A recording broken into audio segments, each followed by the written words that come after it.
لكن نيجي للجزء الأهم، إيه اللي مخلّيني طيب مكمّل هنا، أو إيه الإيجابيات اللي أنا شايفها هنا، اللي هي مخلّياني مكمّل في الحياة أو في الدراسة أو الحاجات دي كلّها هنا في تركيا؟ هاقول لك الإيجابيات وهاقول لك الحاجات اللي مخلّياني مكمّل والحاجات اللي مُعجب بسببها بالدراسة.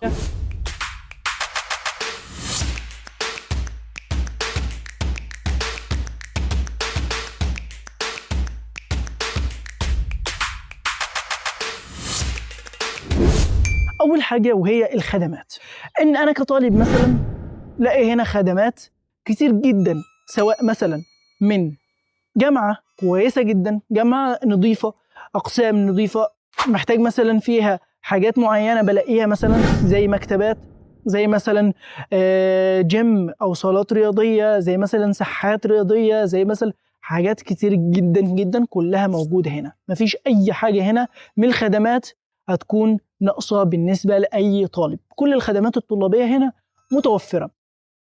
برضه الجزء التاني وهو الجزء الإداري بشكل عام.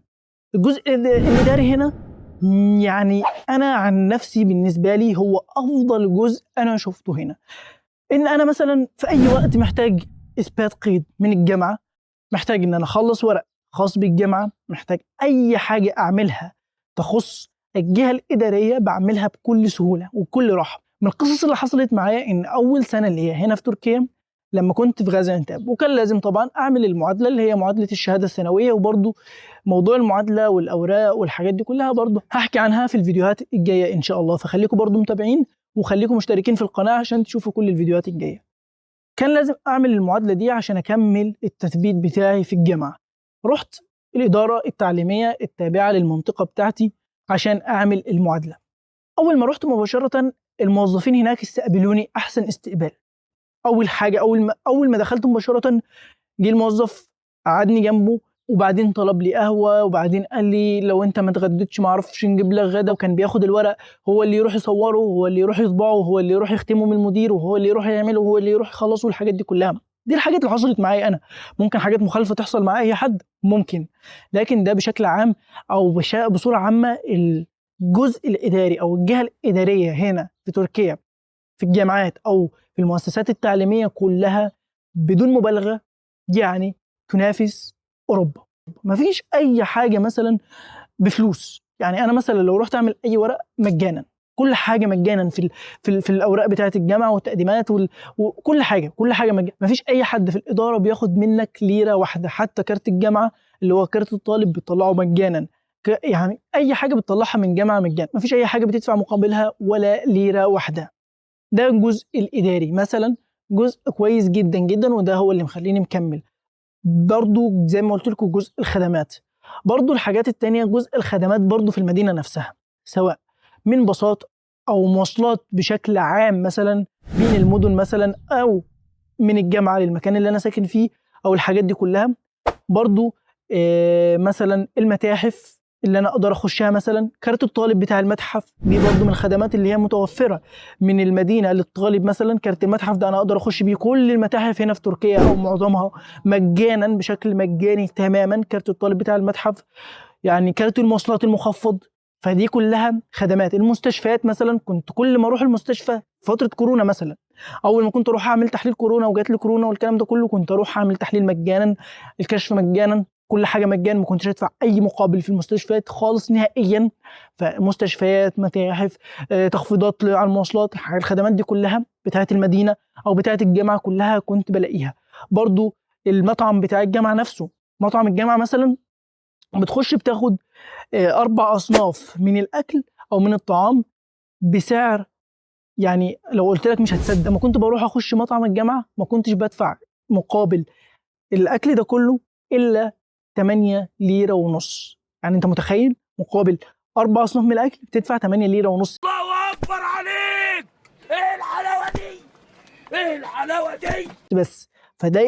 فدي حاجة كويسة جدًا. برضه سعر التخصصات هنا أو أسعار الجامعات هنا، برضه ده حاجة من الحاجات اللي هي مخلّياني مكمّل، إن مثلًا أنا بادرس هندسة هنا بدفع في السنة كاملة كلها 7000 ليرة ونص، أي ما يعادل مثلا بالمصري 9000 جنيه مثلا أو 10000 جنيه. برضو الجزء الأخير أو مش الأخير ممكن اللي هو السكنات، سواء من سكن طلابي حكومي أو من سكنات طلابية خاصة، وأسعار السكنات الطلابية. يعني أنا مثلا ساكن في سكن طلابي خاص، بدفع في السكن في الشهر الواحد 1000 ليرة في أوضة فردية، ولو قعدت في أوضة ثلاثية أو رباعية بدفع 500 ليرة بس.